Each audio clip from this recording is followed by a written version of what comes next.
Yes, I am perfectly aware what the title of the video is, but let me start the video off with a arrogant. I told you that Alcaraz had the most difficult draw, and y'all didn't agree with me. 60% of y'all said Medvedev had the most difficult draw, right? And I understood why. Big names, right? Typical tennis, right? Big names: Felix, Rune, Dimitrov, Alcaraz in the semifinal, right? Big names on Medvedev's path to the final. He's eventually going to lose, right? But what y'all don't understand, or maybe 1 out of 8 person understood what I was trying to say, because 12 or 13% of y'all said that Alcaraz had the most difficult draw, is that when it comes to draw, the only thing that matters, it doesn't matter who you face round 1, round 2. I actually saw Sinner fans saying like, well, Sinner had a difficult draw because on average he was facing world number 67s and Novak was facing world number 72s or something like that. Dude, it doesn't matter. It doesn't matter if you're facing world number 157 or 67 or whatever the hell. You're supposed to beat these guys. You're beating those guys. What matters is when do you face the first guy who can kick your ass even if you're playing well. Let's look at the main 4 favorites, right? Novak, Fritz, Tsitsipas, Shelton, I don't know who was there, all these guys. Do you think that these guys would beat Novak Djokovic if Novak is playing well? Nah, not a chance, not a chance. Next up, Sinner. Yes, I am aware. Yes, I am aware, and this was the only thing I messed up. I thought that Rublev was going to get over the hump. Cannot lose 10 straight quarterfinals, right? Andrei Rublev, his father was a boxer. He's going to fight, he's going to grind, he's going to beat Jannik Sinner in 5 sets to finally go into the semifinals. But look, objectively, Sinner is the better tennis player. If Sinner plays well, he's going to beat Rublev. Okay, Medvedev. Since 2019, the most wins on hardcore. I think the most tournaments on hardcore. Second best tennis player behind Novak on hardcourts. Beat Novak in the 2021 US Open final. Is he losing to somebody like Hurkacz, Rune, whatever, whoever? Even Dimitrov, right? If he's playing well, no, Medvedev's not losing to these guys. Okay. Alcaraz. And y'all forget this. I think that Zverev went under the radar because his ranking wasn't that high. Y'all kind of ignored. Maybe a lot of you were thinking about Sinner winning a lot. And maybe y'all ignored that Zverev was actually winning a lot. And it was kind of unfortunate. I think he was out in round robin with only 1 loss in Turin, right? Yeah, Zverev was the guy who was out in round robin, right? Yeah. He was kind of unfortunate, under the radar. And of course, the domestic violence case doesn't help. And the spotlight, it's such a weird situation because some people obviously do not want to talk about that. And some people are really forcing the domestic violence question, and it's kind of like a stupid thing because as Zverev, like what can you say if somebody asks you the domestic violence question? What can you say? Like, yeah, I beat the fucking shit out of my girlfriend. Like, you're not going to say that. So you're going to say nothing basically. So it's a stupid situation, but I think people were focused on the domestic violence case more than actually Zverev's play. And I think that's Zverev, when he's on, he is a top 3 player. He has all the shots. He is like Medvedev with a better forehand. He's really, really unplayable when he's on. Like, he's not unbeatable, but this guy is really good. And the only reason why I thought, what y'all thought, is that Zverev is going to eventually lose because he has this horrible record versus top 10 tennis players at majors. He's going to eventually fall apart. Mentally, he's not that strong. But I do not want to play Zverev. And Zverev could have won 6-1, 6-3, 6-3 today. He could have dropped 7 games versus Carlos Alcaraz, the tennis prodigy, 2-time Grand Slam champion by the age of 20. He could have dropped 7 games. He was like 2 points away from dropping 7 games. Or actually winning 6-1, 6-2, 6 games versus Alcaraz. Shocking, right? This guy, when he's on... Listen, I'm a Novak fan. I remember the Olympic Games. Novak was up a set in a break. Zverev turned it on. Novak wasn't even horrible. Like, Novak was like okay. Zverev kicked his ass. Like this, when he's playing, Zverev is really underrated. And as I said, the only reason why y'all ignore him because he always finds a way to lose. But one day, and that day was today, and maybe that day will be in 2 days, he will find a way to not lose, and he's going to be really dangerous. Okay, so this video was supposed to be about Sinner versus Alcaraz, because I was kind of thinking about like tennis player motivation or overall athlete motivation. Success if you're young, success if you're a bit older. When is the optimal time? Of course, you cannot control this, but when is the optimal time for success? When is the optimal time for heartbreak? I remember Novak telling that his worst experience was in 2010 when he blew for the first and the last time in his life, blew a 2-0 lead versus Jürgen Meltzer in the quarterfinals of the 2010 Roland Garros. That was his worst experience. That was his heartbreak, and his career went like this after that. So when is the optimal time to success? When is the optimal time for tough losses, for injuries, for basically anything in your career that you don't control?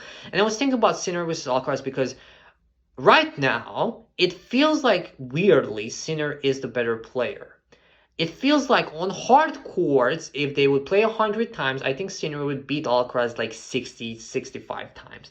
Maybe not on grass. I think Alcaraz would be better on grass. And on clay, I think Alcaraz would be slightly better. But overall, it feels like Sinner is the most complete player. I think Alcaraz doesn't have the game for hard courts, and the majority of the season is on hard courts. And this is kind of being ignored because his first Grand Slam was the 2022 US Open, and he did beat Jannik Sinner, and he did become world number 1 at age 19. And then, 10 months later, he beat Novak at the greatest stage of all, at the Wimbledon final, basically the toughest feat on tennis besides beating Rafael Nadal at Roland Garros, to beat Novak Djokovic in a best of 5 in the 5th set. And he did it. He did everything by the age of 20, and a lot of people thought that this guy has no flaws. A lot of people thought that, I remember somebody telling me that Novak is never going to beat Carlos Alcaraz. It's just, there is always things to learn. There is always things to improve on. Cardio, mentally, physically, tactically, shots, whatever.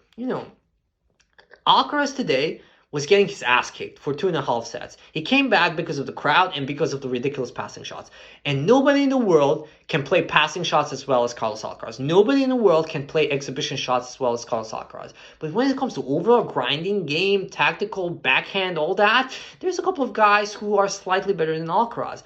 And the comparison with Sinner is kind of interesting. And I started to talk about this like 2 minutes ago, but my thought process kind of went all over the place. It's because, look, is it really good that you became world number 1 at 19? Did Alcaraz kind of get unlucky with 2022 as a whole year? Because if you go back to 2022, that year was a giant clusterfuck. And you can know this because Casper Ruud was world number 2. That guy was world number 2.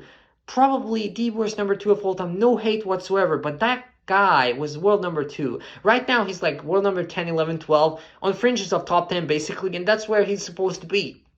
Casper Ruud, right? He's this overachiever guy who's a borderline top 10 player. He's not the world number 2.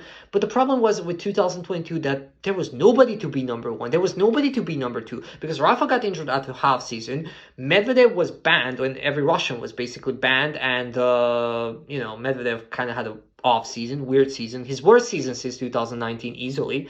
Berrettini got injured, Zverev got injured, and actually Zverev was supposed to be number 1, I think, because his highest ranking came after his injury, which is kind of a weird thing to say, but he became world number 2 after the injury at Roland Garros. Nadal got injured, I mentioned that. Novak, we all know what happened, got banned, couldn't win points at Wimbledon. He would have been actually, I think, roughly there with Alcaraz when it comes to overall points, if Wimbledon would have awarded points for the tournament, of course. But, nobody was there. And somebody had to be world number 1. We just cannot, ignore world number 1. Okay, Novak and Rafa and everybody's not here. World number 1 is non-existent, right? You can be world number 3 at best. We cannot do that. So somebody had to be. And Carlos Alcaraz was fortunate, that's the word, enough to be world number 1 at that place and that time. But maybe not. Maybe it would have been better for him to maybe lose that match to Sinner. Because if you remember that US Open match in 2022, Sinner had a match point, right? Maybe that would have been better for him. Maybe he has a heartbreaking loss to Sinner. And he comes back a little bit stronger. And maybe he reaches a final. And then he loses a final to Novak. And then, he builds, he learns more. He improves his game. And he's not on the top of the world at age 20. And then basically the whole world is like, this guy's not losing to anybody. This guy is the best tennis player of all time. At age 20, Carlos Alcaraz has solved tennis, right? It doesn't work like that. And when it comes to Sinner, Sinner's career arc is almost perfect. Like, it's this. it's just going upwards all the time. And there are really bad losses in between, but he's building character, he's building experience, he's building knowledge. And right now, Yannick Sinner is as good as he has ever been. And right now, Carlos Alcaraz is, I mean, he was only in this match because of exhibition shots. So you're not going to win majors based off exhibition shots and passing shots and crowd. Like, you're going to have ridiculous patches of play, purple patches basically, but then you're going to lose. You're going to lose to Medvedevs and Zverevs and Novaks and Sinners and all that.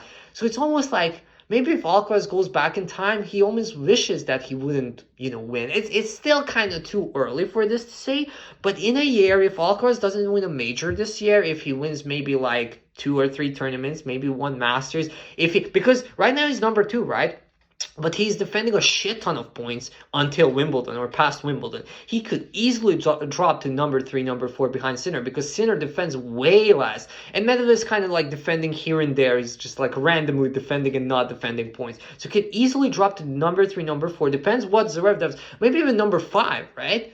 So, you're like, okay, this guy was a tennis prodigy and he's in danger to dropping at number 3, number 4, number 5. And, like, it will be good for his character. It will be good because I can clearly see that this guy really wants to improve. But when it comes to overall motivation and career path, I don't think this is really perfect in 2024 that you win everything at age 19 and 20. That's what I'm supposed to say. Because if you, like, just Novak, for example. Novak won the Australian Open in 2008, then he won the Masters, and then he was, like, on top of the world.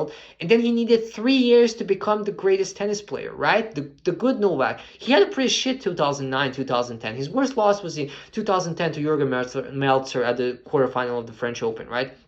So it's like, maybe it's not that ideal if you immediately win everything. So let me know in the comment section what do you think, and let me know who's winning the tournament. See you.